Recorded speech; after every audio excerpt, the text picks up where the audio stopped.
Hi, it's Dr. Sinaga from the Sunrise Wellness Center. Today I would like to discuss brain function, and instead of trying to make some professional commercial, I figured I would just talk to you casually like I was speaking to a friend. When we talk about brain malfunction and brain issues in our society, it's almost like taboo. People don't realize that the brain, just like the stomach, is an organ and it can malfunction. So I put together a whole bunch of talking points and I'd like to go through it with you because I see so many misleading things going on in society about brain problems, brain degeneration, and brain malfunction. Number one, when we talk about brain function and brain malfunction, what is every person here when they go to a psychiatrist or their MD and they're having problems such as anxiety, depression, brain fog, fatigue? You have a chemical imbalance in your brain, is what we're told. And I agree. But has anyone ever said, Doc, instead of putting me on some of these psychotropic drugs, how about we try to fix the chemical imbalance? How about we try to figure out why my brain is malfunctioning? Again, the brain is an organ just like the stomach.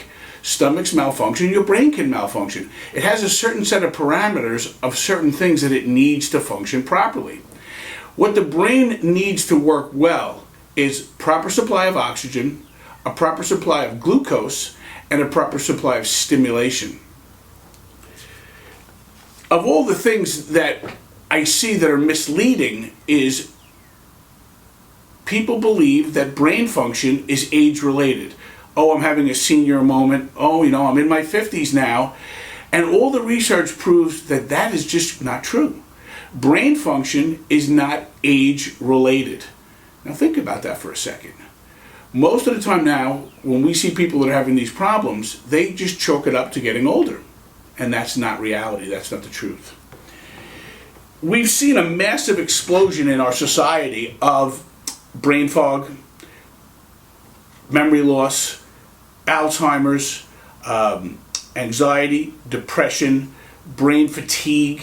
All these things are coming about, and I don't think that people actually understand the correlation between what they do in their lifestyle and how this affects brain function. And here at the Wellness Center, we look at brain function just like we look at thyroid function or adrenal function. We look at the basic parameters of what's required to have your brain work right. And I cannot stress this the most. Brain function and glucose are so important that good old blood sugar is one of the things that influences brain function the most. And the way that works is if you have too much glucose, and that means you have too much insulin, you end up putting too many of the precursors into the brain. So what happens is now your brain starts to malfunction. Let me explain that a little bit better. When you were in college, if you knew someone that they drank one can of beer, they would get intoxicated. And then at the end of the year, they needed 5 cans of beer. Well, that's a tolerance. So your body builds up a tolerance. The same thing happens when you have too much glucose or too much glucose due to too much insulin that's released because of too much glucose. That gets transported into the brain. You're bringing too many of the precursors into the brain, and it starts to have a negative effect. So if you also go and have too little glucose, and now you're not getting enough of the precursors into the brain, that affects brain function just as much. So what is the number one thing, or the number one condition that America is facing right now that they say is going to bankrupt the country? Type 2 diabetes, blood sugar control. If you have blood sugar control, if you're hyperglycemic, if you're diabetic, if you're hypoglycemic, all these things affect glucose and the steady stream that the brain needs. It can have a dramatic effect on brain function. I want to read you a list of some of the things that we check that your brain requires to function properly. As I just stated, your brain needs a proper flow of glucose at a steady rate. Hormonal imbalances. If you have a problem with sex hormones, estrogen, testosterone, thyroid hormone, adrenal hormones, all of them play a role in brain function. Liver function plays a role in brain function. Inflammation. I cannot stress this the most. One of the major explosions in this country of illness is inflammatory conditions. And inflammatory conditions also trigger inflammation in the brain. When we have inflammation in the brain does not communicate well. The neurons, which are brain cells, when in a state of inflammation in the brain, they just function at a lesser rate. They can't communicate as well. Autoimmunity is a big factor too. We've seen this big explosion of autoimmunity, inflammatory conditions, and chronic allergic conditions in the last 20 to 30 years in this country. Autoimmunity and inflammation play a massive role in affecting the brain.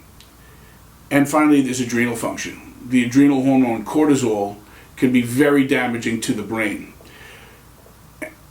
Lastly, I want to discuss something about what the brain needs. It's called plasticity. Now, plasticity is communication between the cells, the neurons in the brain. And the cells have dendrites. They're like the roots of a plant.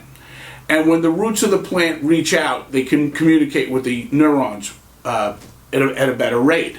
So the more dendrites you have, the more plasticity the brain has, the greater its communication. So plasticity plays a role as we age and we lose neurons to cell death.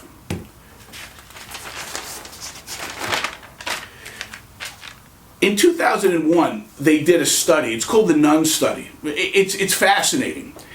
They followed 600 nuns around, and one was over 100 years old. And all the nuns were tested and had brain scans, and they all had plaque, and they all had lesions on the brain. The same type of lesions that you would find in a patient with Alzheimer's. But yet they demonstrated no symptoms of Alzheimer's. They had incredible plasticity.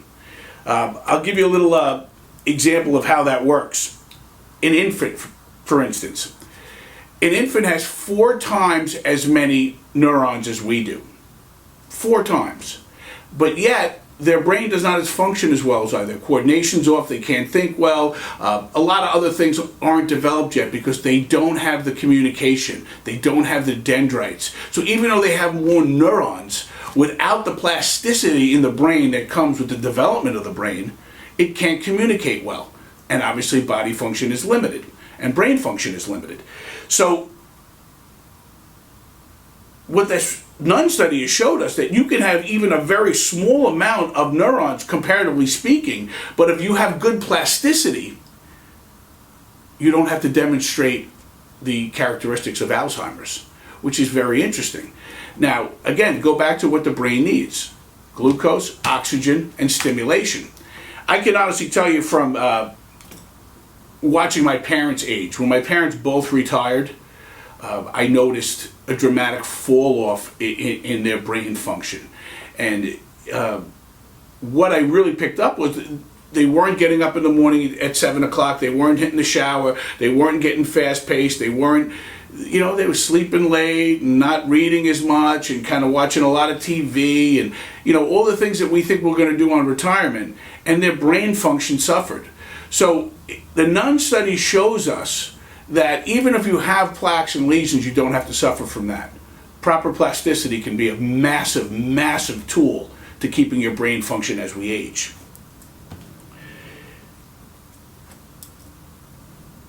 The 3 common outcomes of degeneration that people don't talk about or don't understand is, as our brain starts to degenerate, 3 problems typically arise in the body.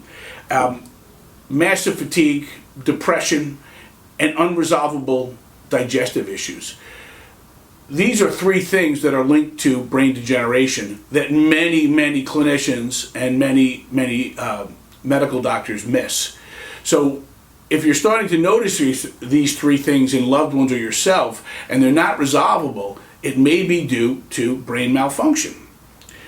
And when we go back to understanding brain malfunction, I have to go back to the original one. How do we help this? So if a patient comes into us, what do? Well, we run a complete blood panel, and we get a very, very thorough laboratory evaluation of your blood. And the first thing that we have to get straightened out is blood sugar. I cannot stress this enough. The brain lives on glucose, and it dies on too much and it dies on too little. And what is, again, the biggest plight in this country now that everyone talks about? Type 2 diabetes, blood sugar. Since World War II, our diets have changed. We've commercialized the food supply. We have fast foods. We're not designed to eat this many carbohydrates, and it's running havoc on our body, resulting in adrenal problems, resulting in type 2 diabetes, and actually leading to Alzheimer's disease. There are many researchers that actually call Alzheimer's type 3 diabetes because it has that much of effect. In discussing blood sugar with brain function, if we have diabetes, if we have insulin resistance, if we have hypoglycemia, these things cause havoc on brain function. Havoc. Why? Insulin. Insulin is incredibly inflammatory. And when we start to trigger inflammation in the brain, we start to trigger malfunction. High carbohydrate diets equal inflammation in the body and the brain. Before I mentioned that some researchers call Alzheimer's type 3 diabetes. And the reason they do this is because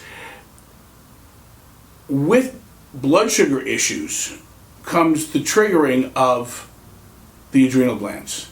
And let me explain how this works. So your blood sugar should be between 85 and 95, and that's where your body really wants it. So let's say you eat a very, very sugary meal, and now your blood sugar goes up. Well, it doesn't come down until your pancreas releases insulin. Insulin now allows glucose to get out of the blood cells into the tissues of the body. But when insulin is released, it doesn't bring glucose down to the normal level. It goes below. So you get a spike and then it drops below. And then your body kicks in the adrenal glands to release a hormone, cortisol, which now brings your blood sugar back up. Cortisol and your adrenal glands have two main roles. One is to balance your blood sugar through the long fast of nighttime. Remember, you eat dinner at 6. You don't have breakfast till 7 the next morning sometimes without eating. 12, 13 hours. What keeps your blood sugar stable for the brain? Your body and your adrenal glands keep releasing cortisol. Cortisol taps into the stores of carbohydrates in your muscles and your liver, and now it keeps the blood sugar up. So when your blood sugar goes way high, you release insulin, it goes way low. Now you kick in the adrenal glands to bring it up. What you're doing is triggering the fight or flight mechanisms of the body. And how this works out is, if you look at how the body works, the brain stem is in charge of autonomic body function. Your autonomic nervous system is all the body function that is not in your conscious mind. So basically most of it. So your autonomic nervous system is broken up into two parts, sympathetic and parasympathetic. Parasympathetic is rest and digest. Sympathetic is fight or flight. They both can't fire at the same time. And a healthy body, most of the time, is in parasympathetic rest and digest until your body sees a threat. Oh my God, look, a tiger, run. Oh, a burglar with a gun, run. Fight or flight. You're either going to get there, you're going to get in the situation and fight your way out, or you're going to run. And what your body does now is it releases all these adrenal hormones and it shoots up the blood sugar, but it shunts the blood to the core muscles to help you in this fight or flight. And what it does is take blood away from the brain. And now prolonged stress is triggering that fight or flight. Now, we can have that from a bad marriage, a stressful job, or blood sugar swings in our diet. When we're doing all these things, instead of having the brain and the brain stem in rest and digest mode, remember they can't fire at the same time, we start to trigger the sympathetic fight or flight too much. It causes havoc over time on overall body function, gut function, and brain function. Cortisol is the adrenal hormone that is released to raise blood sugar. Cortisol is vital for the fight or flight mechanism, but too much cortisol being released is very toxic.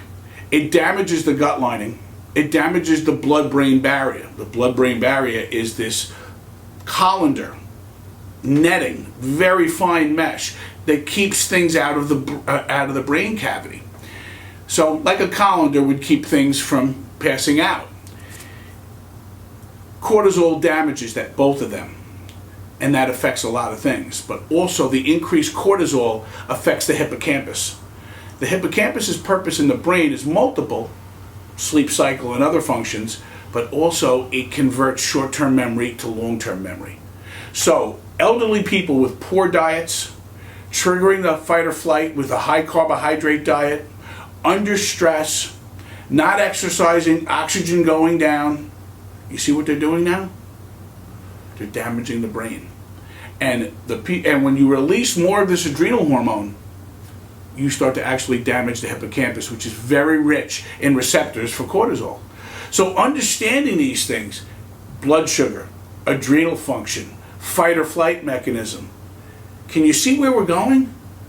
If we balance things in these functions out, we can change your life. Gut function. Gut function and brain function go hand in hand. It's called the brain-gut axis. The way this works, it's phenomenal, because I remember reading about it in college, and I was so impressed that there are substances made in the gut: neurotensins, substance P, cholecystokinin, many, many more. These substances are made in the gut, and they are utilized in the brain for brain function. So if you have gut damage, bacterial overgrowth, too many antibiotics, high carbohydrate diets which damage the gut lining, parasites, yeast, mold, all these things leading to leaky gut, autoimmunity leading to leaky gut, you dramatically affect brain function. So gut function and brain function are twins, because the gut makes things that are used in the brain. Now once the gut starts to leak and it starts to allow systemic inflammation in the body, and let me explain that. The gut lining is like the sentry, the cop on duty, that watches what comes from the outside world and it gets absorbed into the blood. When the gut lining starts to break down due to high cortisol and all those other things I mentioned, too many things start passing through the lining. And now you trigger the immune inflammatory response. Well, two things happen with that: massive fatigue and depression. So what we're finding out now is that gut function and brain function are so connected. If you have a bad gut, you have bad brain function. Now, let's say that happens. Then you start to develop poor brain function. The brain is the main innervator to the enteric nervous system. The gut has its own nervous system. It's called the enteric nervous system. And the vagus nerve that comes out of the brainstem is its main nerve supply. So now you start to damage the brain. The brain starts to malfunction. You're in sympathetic, not parasympathetic. You start to affect the brain's flow of information to the gut. Can you see the vicious loop that's created? Boom, boom, boom. And it starts a vicious negative feedback cycle. Very damaging. The good bacteria in your gut, number one, it's the sentry at the gate in that lining, that mucosal lining of your gut, that dramatically affects what passes through the gut and affects that immune response. So the microbia in your gut actually modulate your immune function, which affects brain function, but it actually also modulates brain function. So good bacteria in the gut, the probiotics, are vital to brain health. An early sign of brain degeneration is poor digestion, like I mentioned earlier. So fixing the gut, balancing the adrenals, balancing the blood sugar, completely change brain function. Now, brain inflammation, once that starts to happen, that's when your brain really starts to degenerate. The neurons start to fire really slow. They can't recall, leads to brain fog, memory loss, and can even lead to Alzheimer's. But here's the thing, your brain has its own immune system, and those cells are called microglia cells. And the only way I can describe them is, I want you to imagine, remember Pac-Man from the 80s? Boom, boom, boom, boom, boom, boom, boom. Well, those microglia cells are like Pac-Man, and they're very aggressive, and they're very good at protecting the brain. But once they get turned on through inflammation or brain trauma also, and other things, toxins. There's quite a few things that can trigger this. But the common one is that brain inflammation triggers these microglia to go off, and they start to remove damaged brain tissue, but also they start to remove healthy brain tissue, which leads to degeneration. So inflammation caused by blood sugar swings, adrenal malfunction, gut malfunction, can trigger these microglia cells in your brain. See where we're going? You really have to get these other three things back in proper function to shut down those microglia. Autoimmunity is another one. Autoimmunity is on the rise in this country at a dramatic rate. And there's something called GAD antibodies.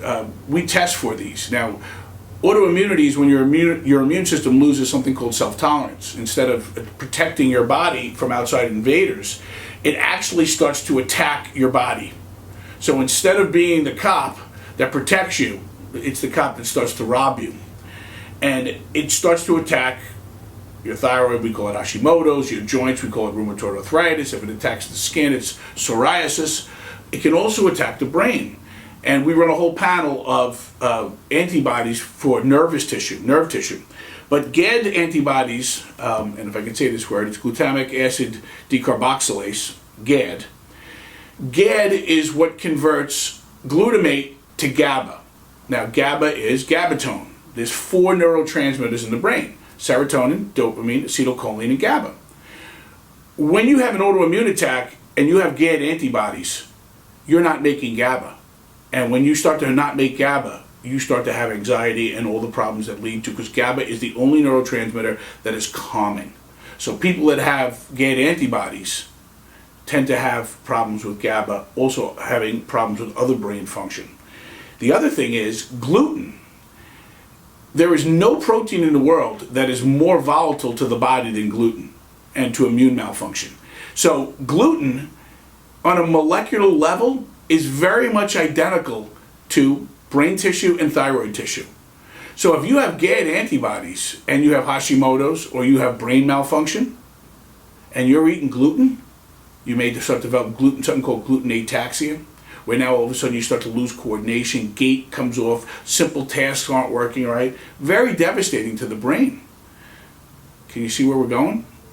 There's so many things that you can do.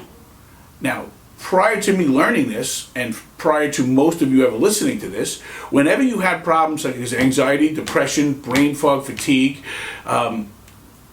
you thought that Prozac, Xanax, Zoloft, that was the answer, right? Treat the chemical imbalance. I think that's completely unfair to you. Can you imagine trying to take care of these problems without balancing blood sugar? Can you imagine putting a patient on Zoloft, Xanax, or getting to the heavy ones for the depression, the Thorazines and the lithiums and some of the stronger ones, without balancing that patient's blood sugar, without balancing that patient's adrenal function, without restoring proper gut function and proper probiotics in the gut, without making sure that the brain is not inflamed by removing things that you eat that are inflamed or inflammatory in nature? There's so many things you can do. And lastly, I want to talk about hormonal imbalances. You have to have proper hormone balance for your brain to function properly. And each hormone affects certain things. But the main thing is estrogen, testosterone, the sex hormones, and progesterone in women dramatically affect all the neurotransmitters.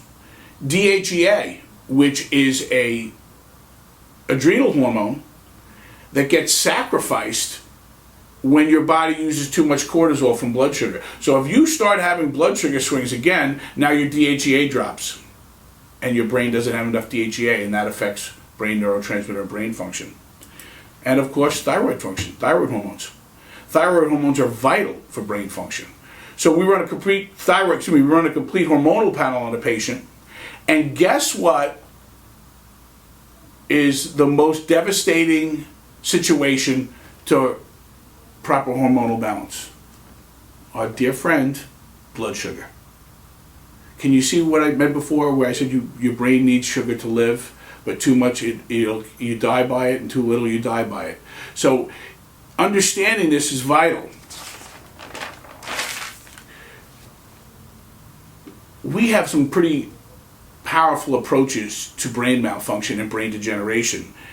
And once we correct all these things, the blood sugar, the adrenal function, the gut function, we remove the inflammatory foods from the diet, we balance out the hormones.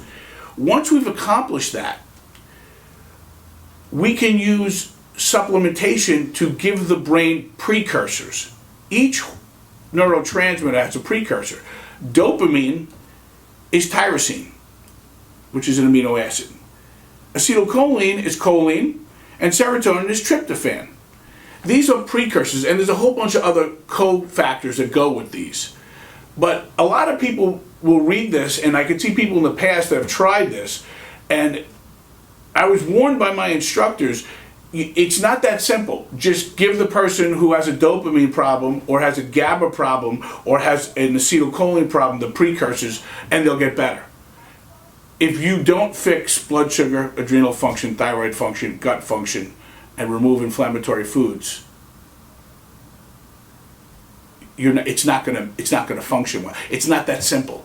But if you do all those things, and now you add these precursors to your supplementation, you can dramatically change brain function. And we also have a set of massively powerful, natural anti-inflammation supplementation for the brain. So by using these things, we can actually calm down the inflammation in the brain, which helps restore function. Also, we have supplementation that helps improve cognitive function, actually helps the brain work better. So can you see how many things we can do? I think in the past, we prayed that we didn't start to show signs of Alzheimer's. I mean, I'm actually having young patients now, 24, 25 years old. 24-year-old students coming in that can't remember a thing, that have such brain malfunction, it's off the charts. It's all due to blood sugar and hormonal imbalances, due to diet and lifestyle. You can change your lifestyle and you can do these things and balance out the glucose, increase oxygenation, and increase stimulation of the brain. And you can thwart off degeneration. You can restore brain function. If you're starting to show signs of this, if you want to learn how to prevent this, if you have a loved one that's showing signs of this, bring them in. Let me evaluate them. Let's have a consultation on them. There's a lot you can do to prevent these problems. I hope you enjoyed this. Give me a call. We can talk about anything you'd like to talk about. Thank you.